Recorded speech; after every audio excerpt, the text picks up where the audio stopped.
And the response from the immune system to therapeutic drugs that act as antigens includes innate and adaptive immune responses that are no different from the innate and adaptive immune response to any other kind of perceived danger.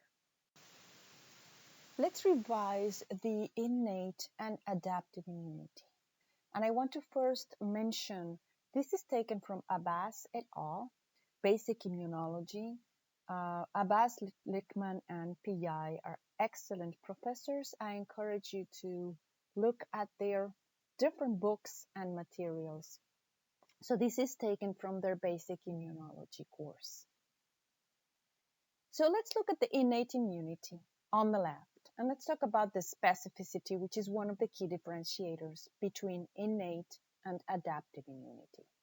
So the first thing that you need to see here is that the three cells depicted in green are the same cell with the identical same innate immune system receptor. In this case, it's called a toll-like receptor. It could be a mannose receptor. There's several different kinds of immune receptors of the innate system. But the idea is it's exactly the same receptor, it's exactly the same cell, and the same cell can actually identify different microbes, different pathogens via either the PAMPs, which are the pathogen-associated molecular patterns. So what is this? This is, for instance, a lipopolysaccharide or certain amounts of mannose which the human cells or the mammalian cells do not produce. So there are things that are unique to microbes or to external potential danger signals that are pathogen-associated molecular patterns, so the PAMPs. Or the other thing is the DAMPs, the damage-associated molecular patterns. So a very, very quick example. When we cut ourselves, for instance, we're going to cut some cells, and then we will have the nuclear content or the cytosolic content of our own cells, like, the DNA or the RNA. Now it's actually free in the bloodstream. And these cells in green will actually detect our own RNA or DNA, but that's a signal that there's danger, something happened. And the innate system has to deal with that particular issue by creating, fibrosis and creating all the immune response that heals that particular cut or burn. So the DAMPs are damage-associated molecular patterns, which are things that may be normal in our own system, but they should not be exposed to the cells of the innate system. And the PAMPs are definitely not human. They're identified as pathogen-associated molecular patterns. So for dealing with the trillions of different kind of messages that could cause damage, we have a very quick line of defense of the immune system in the innate immune system, that with the same receptors, they have actually created these receptors to identify things that should not be there. So they're identifying patterns, gross patterns that shouldn't be there. On the other hand, for the adaptive immune system, now we have distinct, it's not receptors with, let's call them antibody molecules, but they could also be T cell receptors. So in the adaptive immunity, you have different receptors and they identify different pieces of the pathogens. So in this particular depiction, you can actually see that the same three images for the different microbes in this cartoon. On the left, on the innate system, they're identifying the purple goblets, which were commonly found in all of them.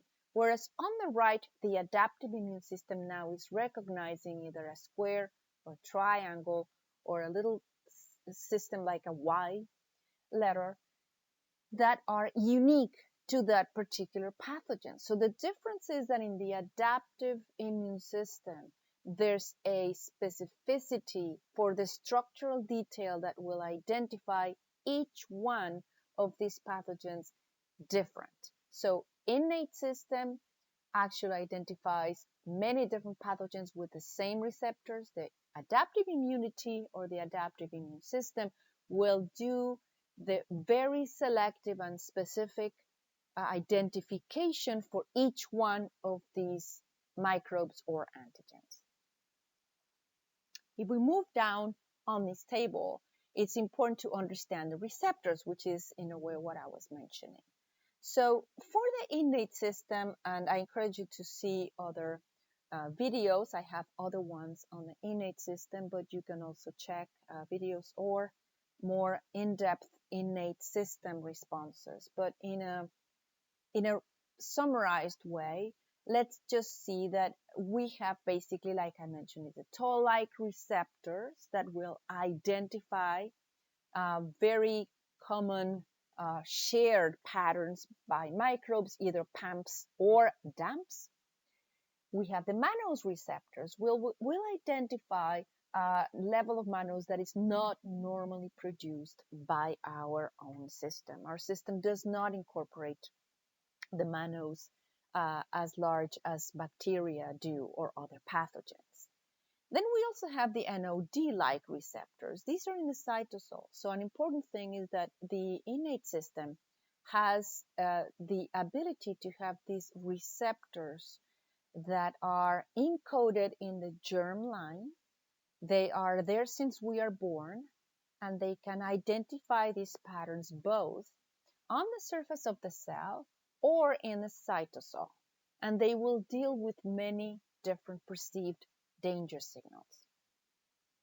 The receptors of the adaptive system, as I mentioned before, are either the immunoglobulins or the antibodies that have actually mutated, and now they identify the specific details of that microbe that they are learning to deal with, or the T cell receptor, which is germline encoded, but they have a recombination system for the genes that produce a great variety of specificity so that they're also uniquely identifying that detail of each one of these perceived danger signals.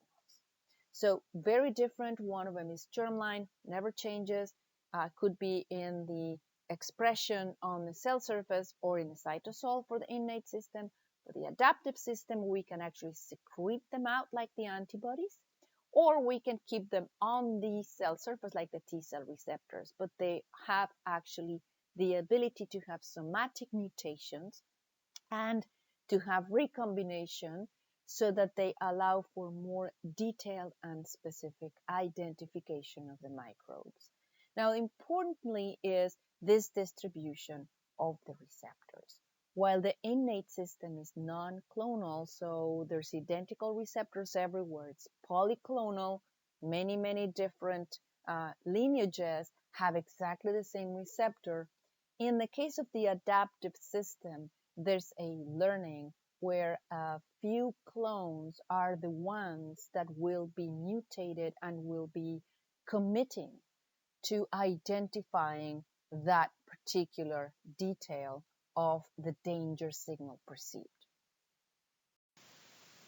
The relationship in time between the innate and the adaptive immunity is also important to know. So when you have an antigen, the innate immunity will first deal with it with the epithelial barriers. So we may be in contact with the antigen through the respiratory system, the GI system, the skin, or if this is a drug, it could be via the intradermal, subcutaneous, or intravenous injection. So whichever it is, the first encounter with the antigen, the innate immunity will have the epithelial barriers that can deal with it if it's a perceived danger. And then we have also the mast cells when you have an engagement of a Th2 phenotype. I do have a video that explains the Th phenotypes in more depth. You can have cells that phagocytize that antigen, or dendritic cells that can also deal with that antigen. And different kinds of cells could also engage the complement system, which is also in the innate immunity area or scope. And also, finally, they can have the NK cells and the ILCs that actually will kill the cell that carries that antigen. This is a very quick response.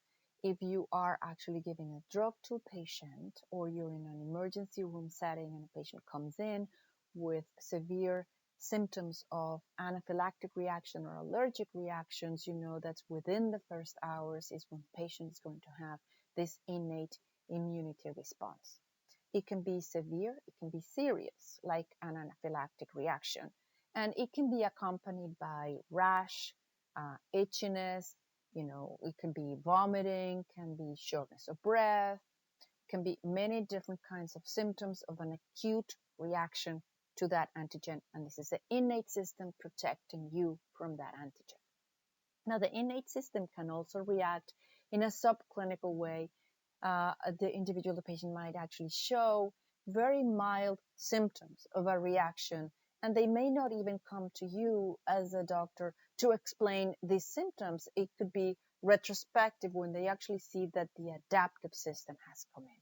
So when the antigen persists, if the innate system has been subclinically dealing with it, what happens is the adaptive immune system can kick in. So the first area of the adaptive immune system that I want to explain here is the B lymphocytes. Now, the B lymphocytes can see the whole antigen. They can actually react to this antigen, and if driven appropriately by the Th cells, then they can mature and they can produce antibodies. These antibodies will identify the antigen. They are very specific. These plasma cells can be short-lived, or they can have long-lived plasma cells for memory cells. But these antibodies are going to bind the whole antigen in different places. They don't bind always the same epitope. They could bind different epitopes of that antigen, but they basically will opsonize it and will make sure that we can clear up the body from this antigen. The other aspect of the adaptive immunity is when the antigen-presenting cells, which could be a dendritic cell, like it's depicted here, but the B lymphocytes can also present antigens to the T lymphocytes.